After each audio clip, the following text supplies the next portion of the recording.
And I will be giving the story of the unknown soldier, or better known as the tomb of the unknown soldier, and the story of Taps. The tomb of the unknown soldier is at Arlington National Cemetery. It stands at the top of the hill overlooking Washington, D.C.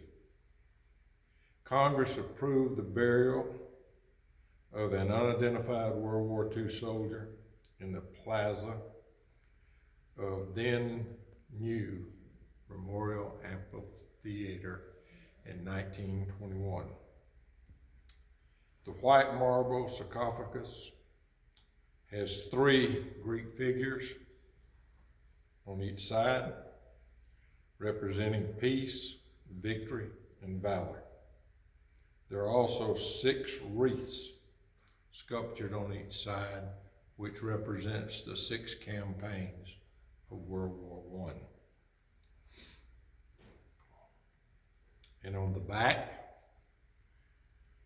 there is an inscription that reads, "Here rest in honor and glory an American soldier known but to God."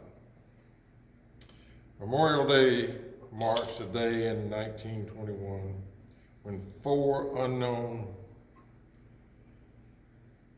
were exhumed from 4 different places in World War I American cemeteries in France. Army Sergeant Edgar F. Younger chose the unknown soldier from World War I, who now lies in the tomb. President Warren G. Harding officiated at the interment ceremonies at the Memorial Amphitheater on November the 11th, 1921. There are 3 other soldiers buried in the tomb. In 1956, Dwight D. Eisenhower, president, signed the bill and selected to pay tribute to the unknown of World War II and Korea. The selection ceremonies and the interment for those unknowns took place in 1958.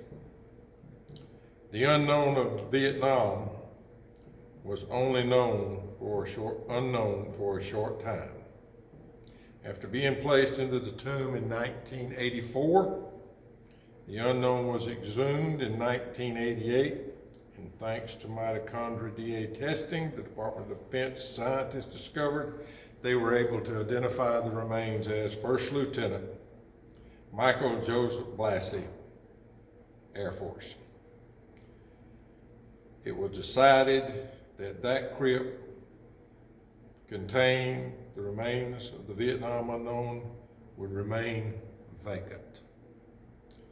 The crypt was covered and it was replaced with a new inscription that reads, "Honoring and keeping faith with America's missing servicemen, 1958 through 1975. The tomb of the unknown soldier is guarded 24 hours a day, 365 days of the year in all types of weather. It is guarded by the Tomb Guard Sentinels. The Tomb Guards are volunteers, and I'm going to put in that they are volunteers from all 4 branches of the service.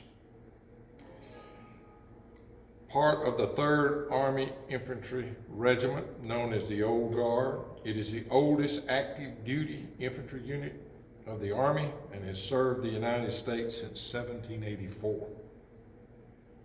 They work in 24-hour shifts, and when they're not walking the mat, they're living in the quarters beneath it.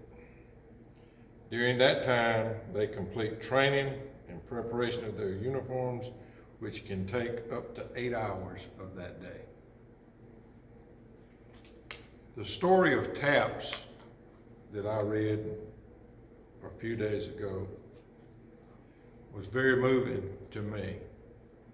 I've heard that particular refrain many times in my life on this planet. There was a father and son living in the North prior to the Civil War, and the son was extremely interested in music. And as we all know, the South was where the music was. So the son went to the South to study music. During the time of his studies, the Civil War broke out. His father became a captain in the Union Army and never knew that his son had joined the Confederate Army. After a long battle on a hot summer day, night fell, and in most engagements during the Civil War, the fighting stopped. And the captain heard a moaning out on the field of battle of some soldier. And after some deliberation, he decided to seek the soldier out. So he crawled on his belly till he found the moaning soldier, rolled him over, and to his dismay, it was his son. He drug him back to the Union forces, asked the Union commander, could he have a military funeral?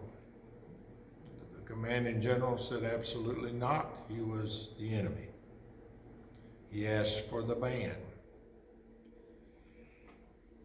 The general told him he could have one musician. He picked the bugler. As he went through his son's belongings, he found the refrains of what's now known as taps, words and music. The bugler played this song, and since then it has been known as taps and is played at every fallen hero funeral since. So if nothing good came from the Civil War, the ability to honor our fallen was definitely the right song. Thank